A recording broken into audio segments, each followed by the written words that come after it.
So I'm not here to please you, and I'm not here to get you to like me. And this is the kindest attitude that I can generate right now. Because as soon as I have those thoughts in my mind, or that framework running, I'm going to start to manipulate you. And it's not conscious. It's kind of what Venerable was talking about today, that it's such a familiar way of relating to people that it's just what I do without realizing it. But I'm starting to realize it, and I don't want to do it anymore.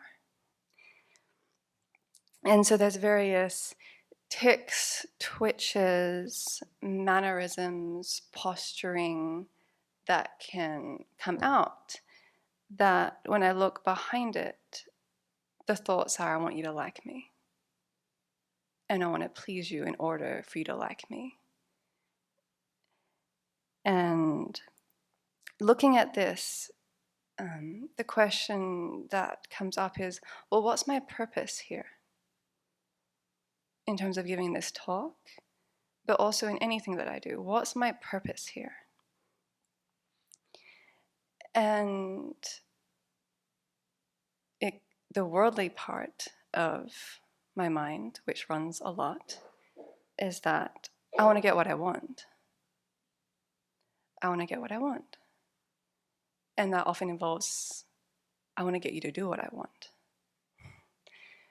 Because I think even if people might not be able to espouse the doctrine of dependent arising, we all realize that for our lives to run smoothly in the way that we want, it involves other people cooperating with us.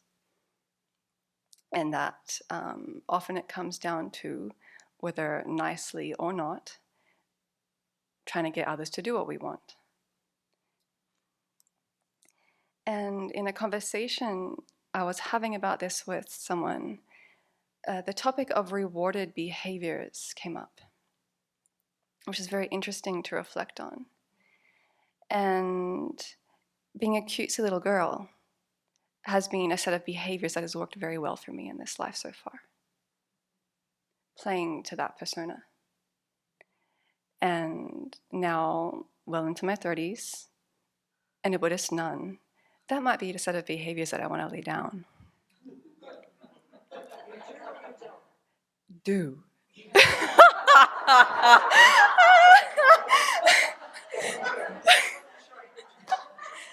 Very clearly, a set of behaviors I would like to, want to, will be setting down. Whoa.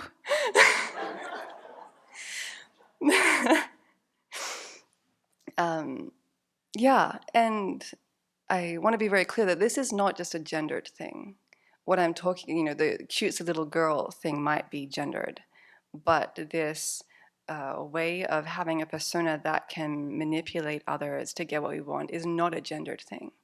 But there may be some stereotypes of behaviors that run on either side. But as the discussions we've been having around people-pleasing, it is universal for sentient beings. Yes, it's not a gendered thing at all.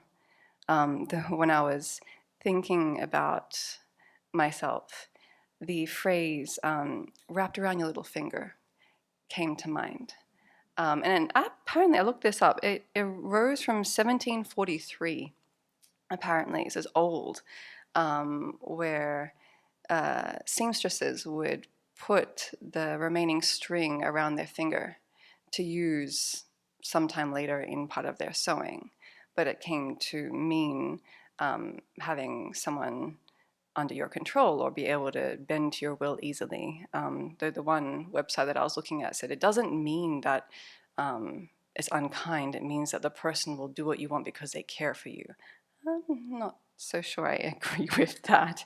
But yeah, and thinking this through, there's ways that I think we all, I'll speak for myself, try to make ourselves appealing in terms of others doing what we want.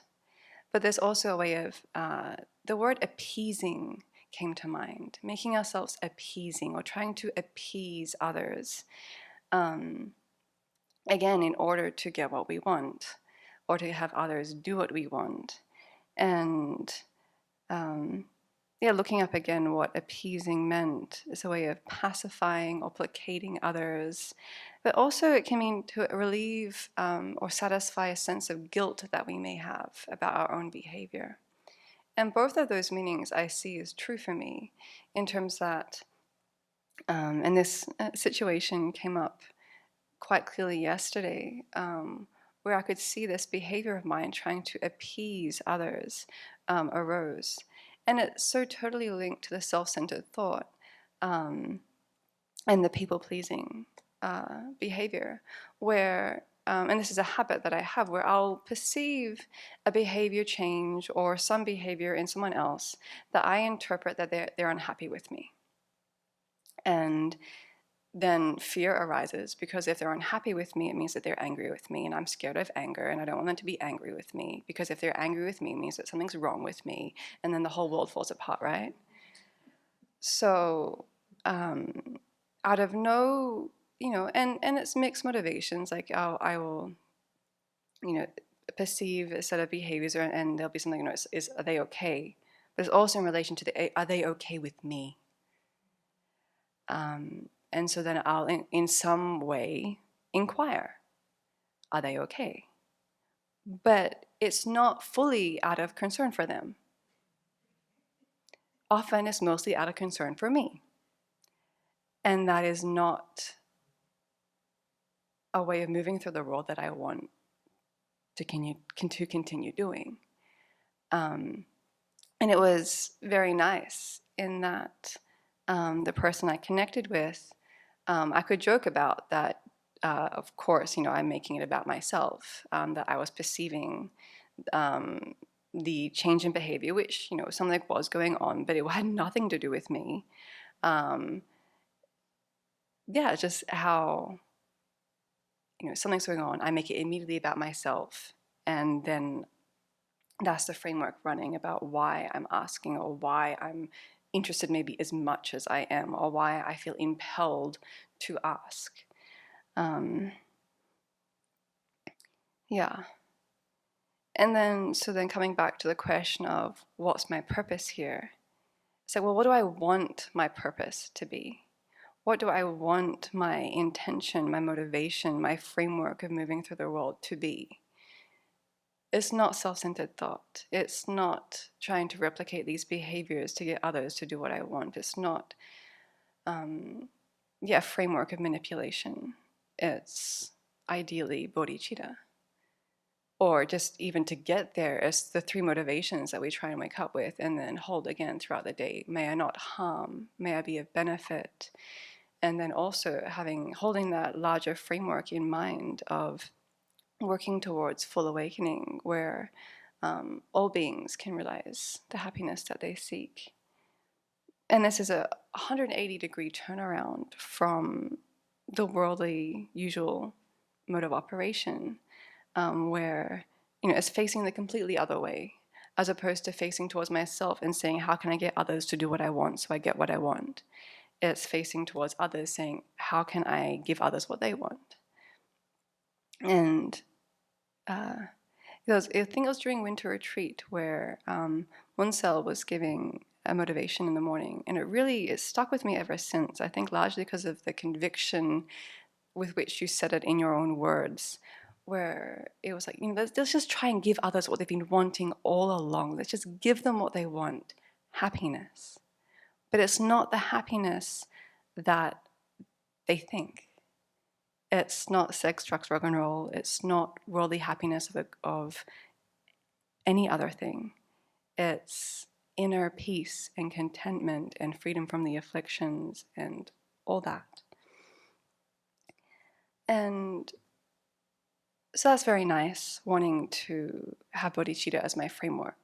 And I see how much thought and effort I need to put in to have that then actually come through in my actions and not just be nice words, that I try and remember each day,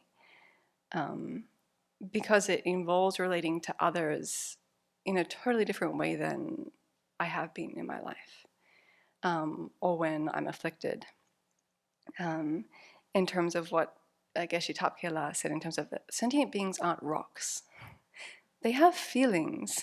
They have their own aspirations and wishes and dreams. And more importantly, they have this beautiful Buddha nature that a potential so vast that I don't properly even understand it.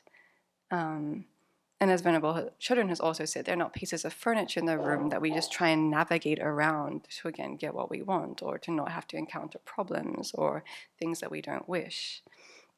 They're not pieces of chess on a chessboard that we can try and just move around, again, in order to get what we want.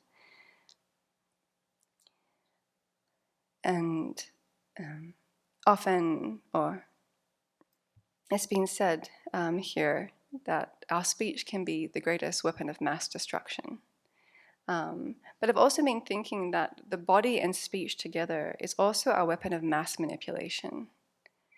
And that moves my mind in terms of like, how am I using my body and speech? Is it to manipulate, or to posture, or to get what I want? Or is it to be of benefit? And so I'm left with these questions that I need to chew on much, much more, in terms of trying to break this habit, to break this usual framework that just comes through without me even wanting it. What would this activity look like, or interaction look like, if it wasn't all about me? Or if I was more concerned about the others involved than myself?